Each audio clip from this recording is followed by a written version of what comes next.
There's been interest expressed in how to build a set of gloves from the technology from the PD Buzzboard video. And as agreed, I'll go ahead and step through.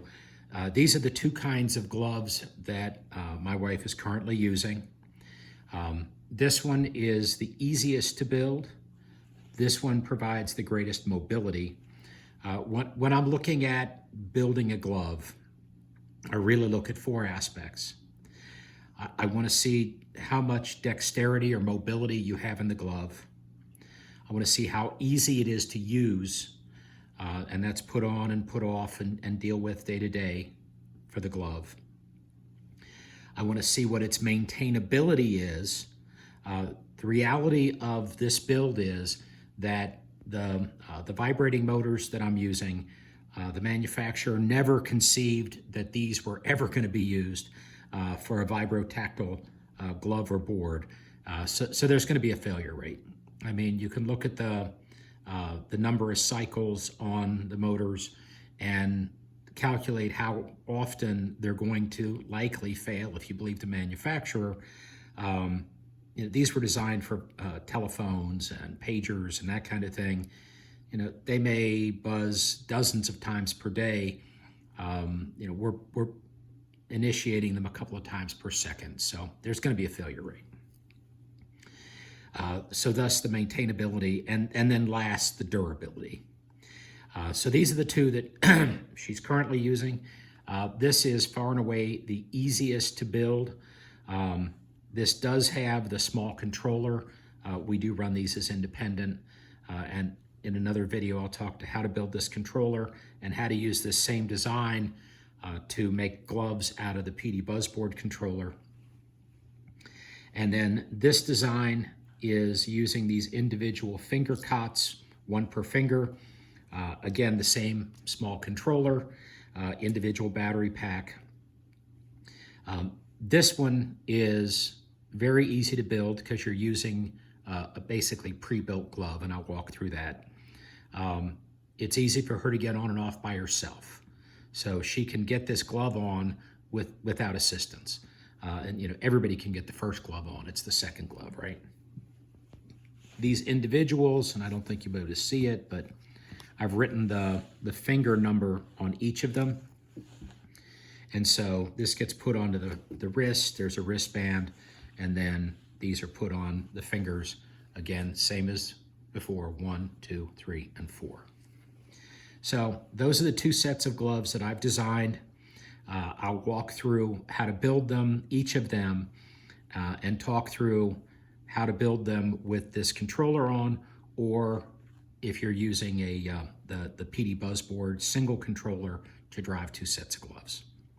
So let's get to building. Right hand glove of these, as I mentioned, I have the individual controller, but that's secondary for this build. You can use this where you're using the PD Buzzboard with a common one out of a fanny pack. Different video I'll show. Wires for each individual finger, and then this runs to a battery pack. Just a note, for all of these, right now it's winter, so we just tuck the battery pack up into her sleeve. When summer comes, pick these up off Amazon. These are sleeves that you can put on your wrist for your phone when you're jogging, and you can tuck a battery pack in each one. So if you've got short sleeves, you got a place to put them. As I mentioned, this is the easiest glove to build. The fingers off of this are exactly the same as the fingers of the PD Buzzboard.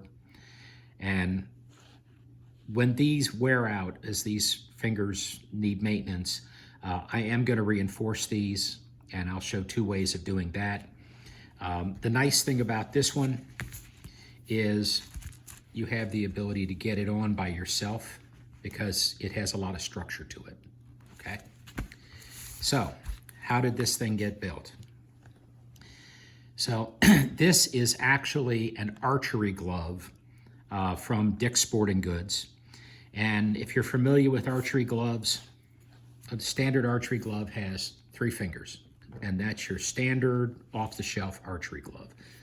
They come in different sizes. You do want the vibrating motor to be up against your PD partner's finger, so you want to make sure that the size of the finger is roughly the size you're looking for.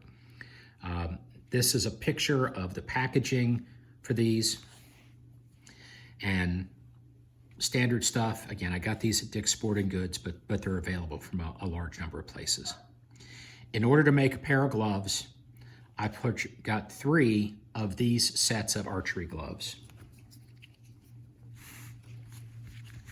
This is the 3rd of the pair.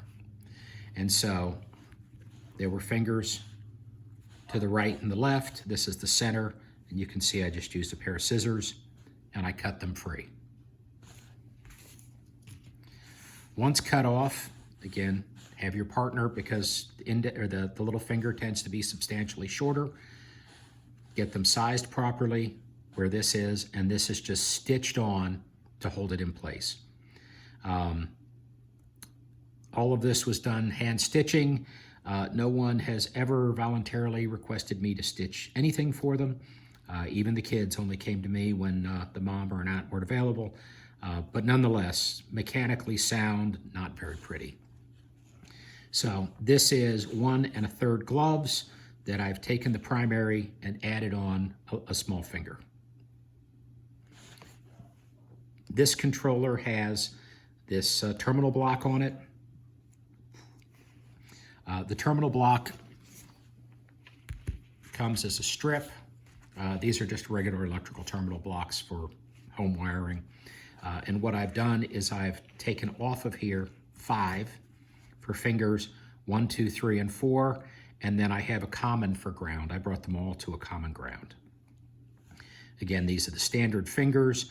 I am, as I mentioned before, going to strengthen these a little bit as they wear out, but they haven't worn out yet, so off we go.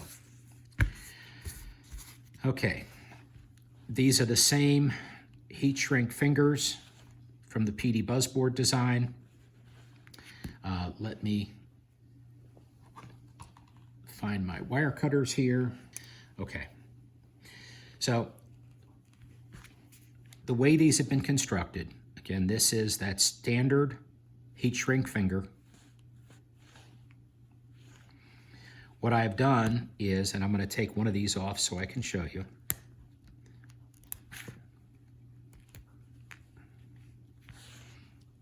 Same as the Buzzboard. Right below the tip of the finger, because we're trying to get the vibration here on the tip, I've made a cut large enough to get this in place. And right at the base of the finger, I've made a cut just large enough that I can get a cable tie through. And so put this through. Again, I put this flat against the finger, just as the Buzzboard. Pass a cable tie through.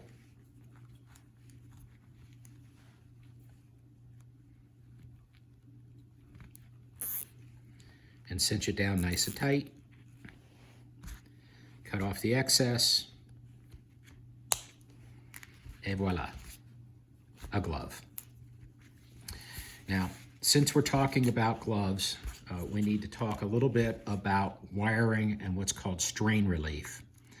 Now, in order to connect this little controller, you'll see here there are 2 cable ties that are holding this terminal block onto the controller.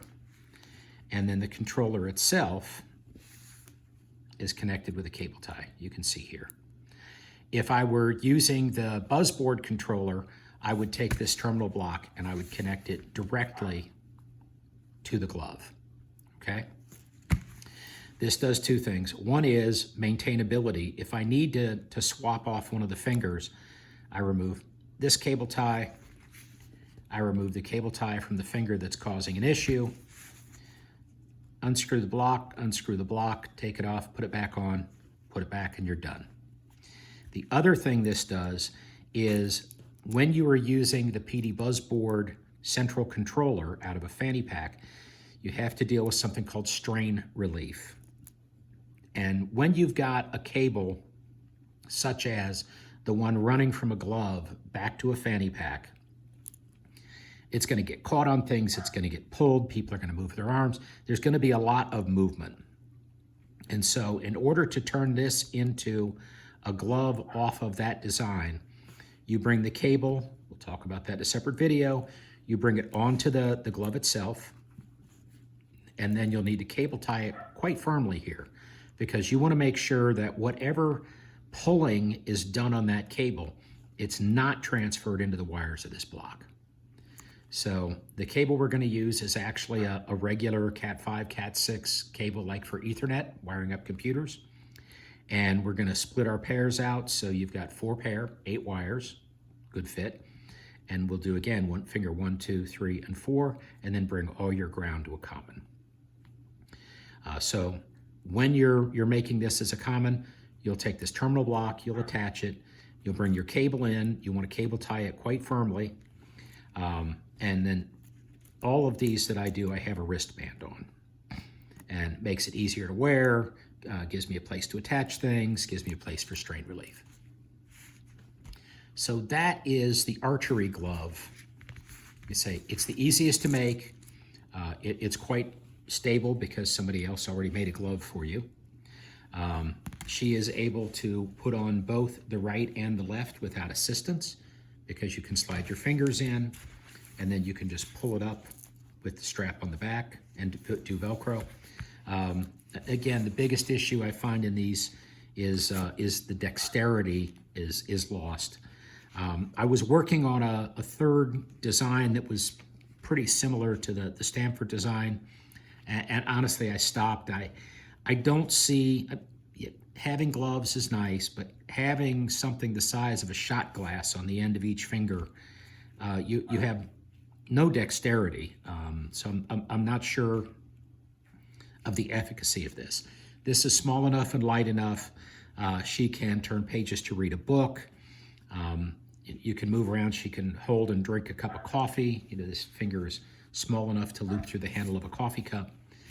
So this is one that we get quite a bit of use out of. And I'll show the parts list for this, but again, these fingers are the same ones: terminal block, cable ties. This is a nice one in that because of the stability of the glove, we just need one connection point. These are the gloves that she spends the most time in.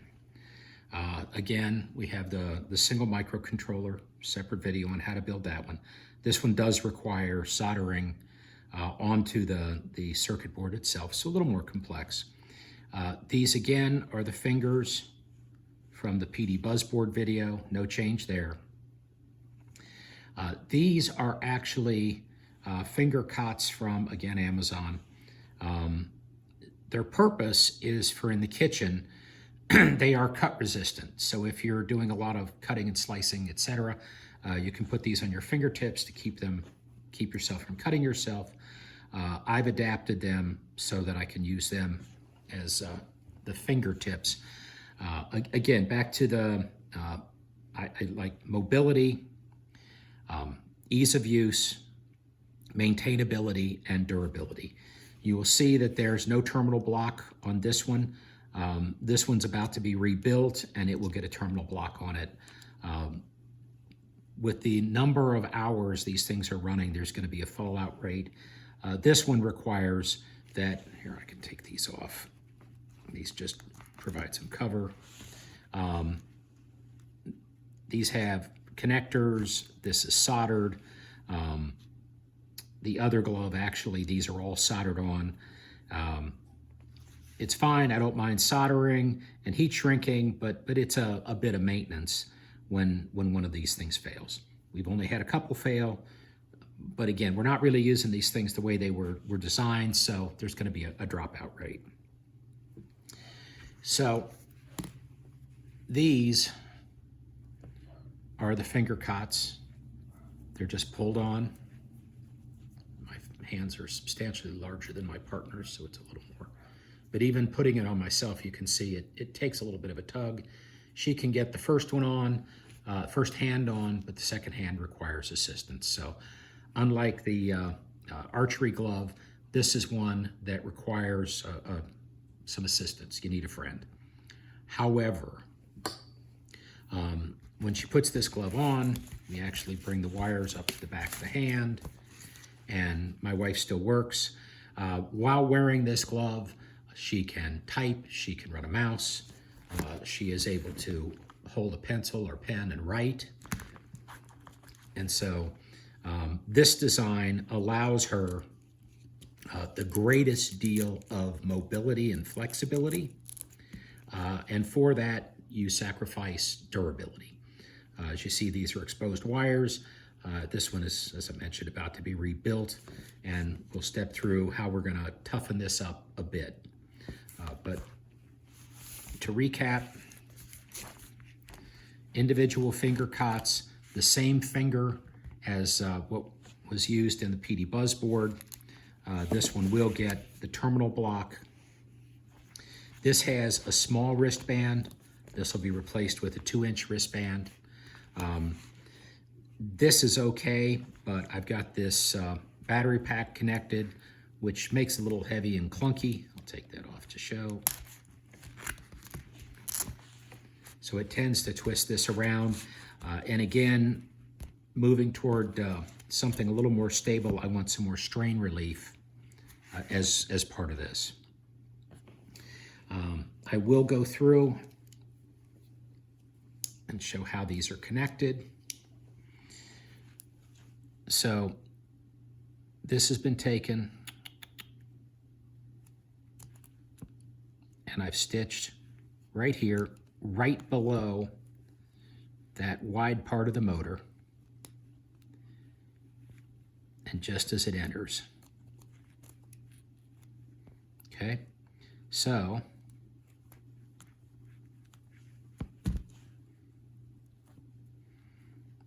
there's the motor, same as what we did for PD Buzzboard. I put a cut just below that tip of the finger where you're trying to get into. Now, these don't have near the stability of the Archery gloves. So once this is put in place,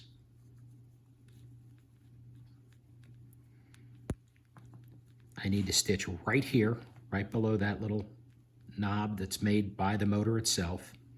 And then I stitch right below the cut in order to stabilize it. So stitched in two places, whereas if you recall, the Archery glove is just cable tied in one because you have much more structure to it. As I'd mentioned previously, they're numbered 1, 2, 3, 4, just like Buzzboard, 1, 2, 3, 4. The pattern is important that you get them on the right hands. And that is the other glove format. Now, I will step through how I'm toughening these up because I've changed this just a little bit, and I'm going to be doing a rebuild. I'll show you that. So this is one of the standard fingers from the Buzzboard. Apologize for the blue and the yellow. This is an older one. I ran out of red and black wire. I had some yellow and blue. So anyway, this is braided wire protector. And what it's going to do is provide some protection and some strength for these. So they recommend you cut this with a hot knife. This is actually an old soldering iron that I had that's got an X-Acto knife that will cut through nicely. That being said, I have yet to get to do these in such a manner that I don't get some fraying like that, but that's okay. We'll hit it with a heat gun and it'll be better. So what we're going to do is squeeze this. We're going to push both wires in, and then we're just going to slowly work the wires through.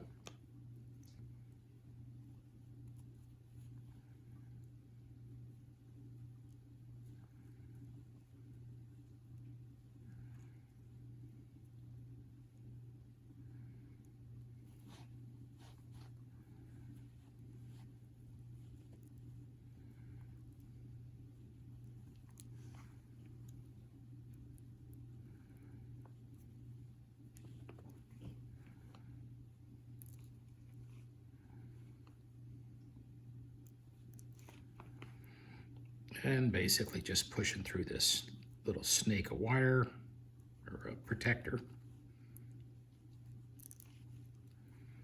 until I get my wires out of the other end.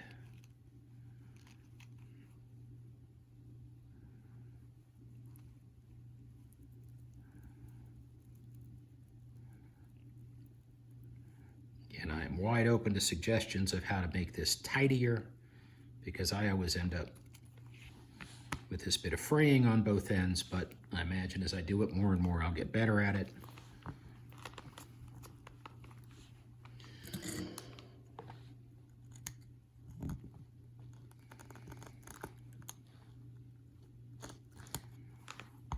Hot knife. There's enough there on the other end.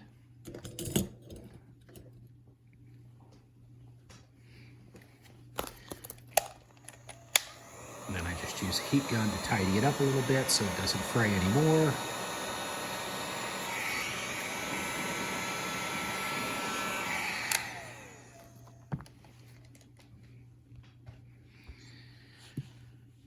And there it is. Same finger as before, but a little tougher. Okay? So these are the ones that I'm moving to for making the gloves, in particular for the ones with the finger cuts. So these are just for the kitchen to keep you from cutting yourself. The way I do this, put it on her hand, not mine, because she's the one wearing them, but she isn't available, so I'm here. Find where I want the entry to be.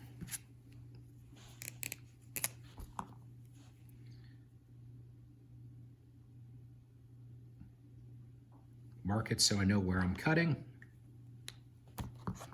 And from there, I'm just going to take a pair of scissors and cut right there, just big enough so that I can get the finger, that top piece where the motor is, right in there. Okay, so I have my mark. It's always a good idea to take your hand out before you cut. These are the jokes, people. Okay. And I want to cut a slit large enough, see it stretches a bit, that I can get this motor just inside, because I want that to lay flush up against the finger. Okay? So all I have to do is stitch this up and I've got a fingertip. I'm sure people who can really sew are cringing at my needlework. Never claimed to be any good at it, never really tried, but it does hold. And so I'm going to stitch right below that motor so that it stays right on that fingertip.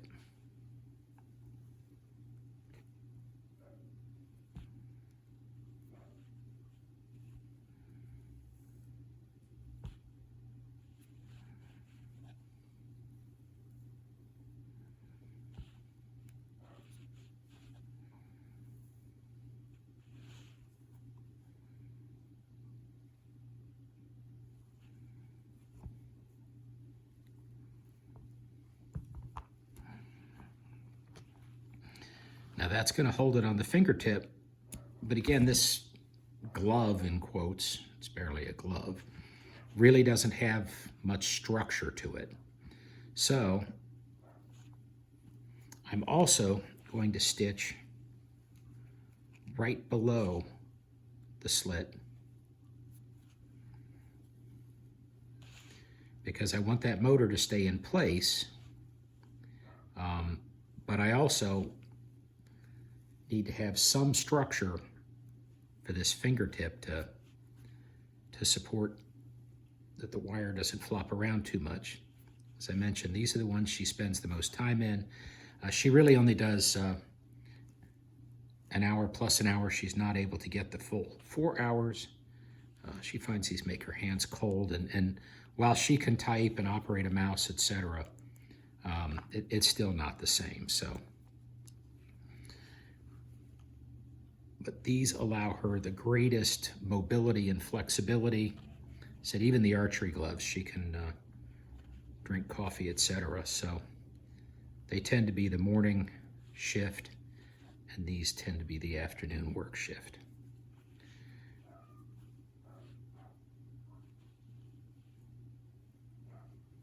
Okay. A couple of snips to try to tidy up. I know. People who can really sew are cringing, saying, how could you ever tidy that up? But that's what you got. And so now you have a fingertip that when you put your finger in, you orient the motor on the bottom of the hand. Again, she can't get these on herself. Well, she can do one hand, but the other hand. When I'm putting them on, I always run wires between fingers, 2 and 2, just for mobility. But that allows her the greatest flexibility. And then these will come up to up here, a wristband. As I said, right now, I've been using the 1-inch. I'm moving to a 2-inch wristband so I can give greater strain relief. And then for the Buzzboard central controller, these will run into a terminal block, which will be here. And then cable tie for strain relief coming off of these as well. And I always leave a little extra so you've got some room to get them on. So that is how you make a finger. You can see this is sliding on me because there's no top end yet. 4 of those, 1 per hand, you got a glove. So that's a fingertip, fully assembled.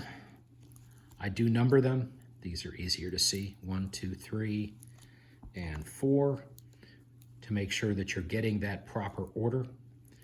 Again, I'll defer to Stanford for the order and the pattern. It's theirs, not mine. So that is the structure of the 2 kinds of gloves that we are using. Really your choice. This, where you're using the archery glove plus a finger, is very easy to assemble. You get a lot of structure because somebody else built a glove for you. You also have the ability to put them on yourself. This gives you the greatest flexibility. You really can go about your day not unencumbered. But as I said, she can use a mouse, she can type, she can write. Eating is limited. I mean, you can use a spoon or a fork. Obviously, if you're using finger food, it would get unpleasant pretty fast, just with repetition. So that is, or those are, the glove structures that we are using. Any questions, any comments, any improvements? Wide open, appreciate all assistance. Like I say, this braid, I haven't built one with it yet. Well, I put it on a couple, but I haven't built a whole glove for a whole set of gloves yet. But dramatically cleans up the look versus just the wires, and gives me a lot more strength. I'll put the parts list on the Google Drive, and I've added a GitHub, and appreciate any comments, questions, thoughts. So now I have my 4 fingertips with the braiding protecting the wires. This is just 2-inch Velcro that I've cut such that it will wrap around her wrist, like so. I do try to make sure, so Velcro is made up of the loops and the hooks. The hooks are the hard part, or rough. I always try to keep that away from the skin so it's a bit more comfortable. Terminal block as referenced before. I do 1, 2, 3, 4, 5, which is fingers 1, 2, 3, and 4 plus a ground. If you like to keep your ground separate and do 8, knock yourself out. Measure twice, cut once, and then I'm just going to snip this here.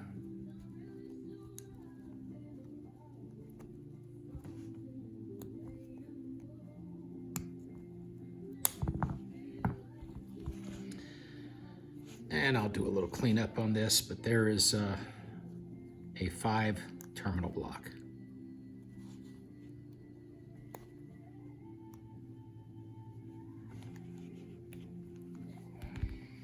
Okay, so I want to mount this thing kind of in the middle center of the wrist. So it's going to end up on the top of the wrist. I want to have enough room on this side, if this is the way the hand's going, or let's say this way. So enough room that I can cable tie the individual fingers down for strain relief, as we discussed before, and then enough on this side that I can get that cable and tuck it down and spread the wires out for the connections. Because as that cable goes off to the central controller, I want to make sure that as things are floating around, they're not tugging on my wires. As we saw on this glove, if you're going with this individual controller, you just mount it directly on top and cable tie it on. So now all we're going to do is we're going to put 2 small cuts so that we can get our cable tie through. And again, reminding myself to stay on the hard side.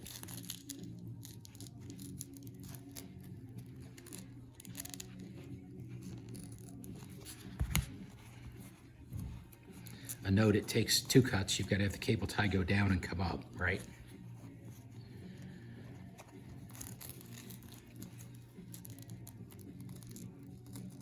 So I'll return there, and I'll return there, and I will grab my cable ties. I use these little 4-inch cable ties, not trying to advertise any brand. I just got these at my local hardware store. And I am going to find the holes that I just cut, hopefully, and I'm going to punch these through. Okay, so I've got my 2 holes per side. Now that I've done this, I'd have been better off to put the cuts here and here, but it'll be fine. I will find that this can wrap around this nicely, so I can snug this guy down on this end and this guy down on this end.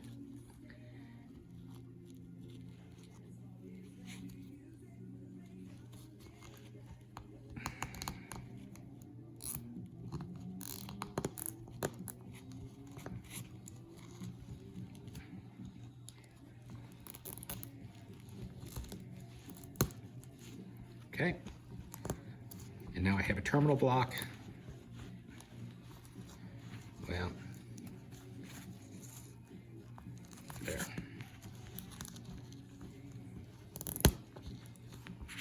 Terminal block attached. I'll go ahead and get the fingers connected. Again, 1, 2, 3, 4, and a ground, or 1, 2, 3, 4, and a ground, doesn't matter. And then I'll match my inbound 1, 2, 3, and 4, and then I'll bring all the ground together and all the ground together. And that provides the structure. The fingers interconnect. Again, number them so you get the pattern right. And that is a fingertip glove. Finally, I had mentioned, in addition to this braiding, I like this braiding. Got to get better at the fraying, but I'll get there. It gives a nice tidy look, less to hook on, and still maintains the flexibility. If you don't like that, this is 2-wire gauge, or I believe it's 24 gauge wire. And this you can do the same thing with. So what we'll do is strip wire off the end and put a finger on it, just exactly like we did on the Buzzboard. We'll need to put the heat shrink between the two. The only difference is we'll heat shrink the cable and the motor all in one. So it just takes 2 pieces of heat shrink rather than the 3. Although depending upon the diameter of your wire, you may have to put an extra piece of heat shrink so it tightens up. So you can use wire. I find it doesn't have the level of flexibility that this gives me. And again, as I said earlier, I rate mobility above durability. So there you have it. So that is the assembly. I will put this together and give you one last look at it. Extra finger there. And those are the parts to that glove. And just a reminder, let me unplug here.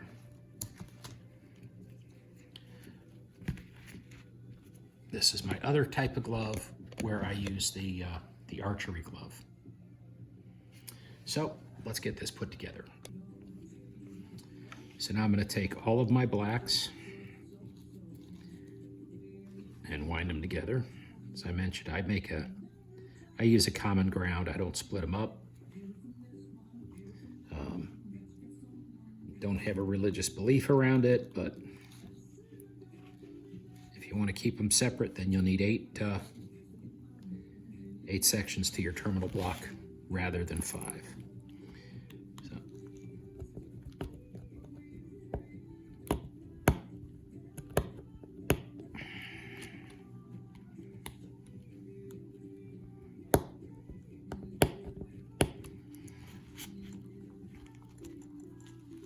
Back that off.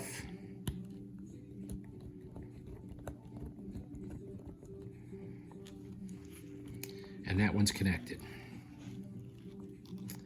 So now I just need to connect 1, 2, 3, and 4. At this point, they really don't have numbers.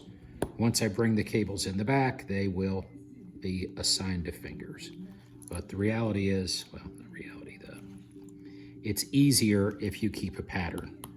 So one is next to ground, one is furthest from ground, your choice, but you'll want to come up with something that you're consistent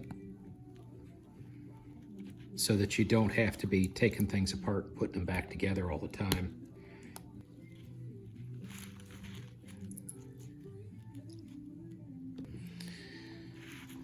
And that is a, in quotes, glove. I'm not sure it qualifies as a glove, but it does the job. Provides high degree of flexibility. Tidy up here, but that's fine. When we bring this in to the fanny pack, we'll bring a cable into here. We'll snug that cable down nice and tight. We'll get cable ties.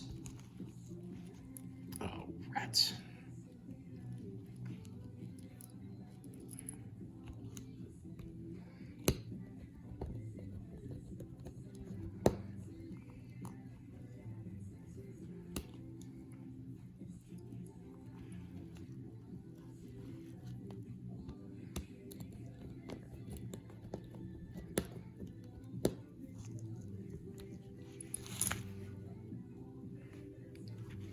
And that is the structure, a glove, if that's what you want to call it. There's not a lot of glove to it. Her fingers aren't this long. I'll have to trim this down once I have her hand available. So I'll have these customized just a bit longer so she can slide them on with the wristband in place. But again, finger caught, motor is right in there, sewn here, sewn right below. So just where it enters and then right below the entry. I use the braiding, but as I did mention, if you like the cable, it's a good option. Going to be a little tougher than the braiding, but it's also not going to be as flexible. I think flexibility and mobility is more important than durability, but personal choice. So that's it. That's what we use. And as I said previously, with this structure, she can write, she can type, she can use a mouse, she can hold a coffee cup, she can hold a spoon, hold a fork. Makes it much easier to move around. So that is the video on how to make a, in quotes, glove. So this is the fingertip structure. This is the Archery glove structure. Archery gloves much easier to build because somebody built a glove for you. It is also tougher because it's a whole glove, but you don't have near the mobility that you get with the fingertips. And that is what I am doing on mobility and gloves. I will do separate videos on how to turn either of these, but I'll focus on this one. This one is just the same thing with the terminal block into a glove using the PD Buzzboard single controller and a cable from here to a fanny pack. And I will put up a separate video on how to build this little controller. This is a cover that I get off the internet from Etsy. I'll leave the link. In here is an Arduino Nano. It's actually a knockoff that I have directly soldered these wires to the circuit board and brought them out to connect. But we'll go through that in a separate video. Hope you enjoyed. Any questions, feel free to comment, and I will put the parts list for the terminal block and the webbing, the Velcro, the glove, and the finger cots. As I said, the actual motor and wiring are exactly the same as the PD Buzzboard. Have a blessed day and good luck. Thanks all.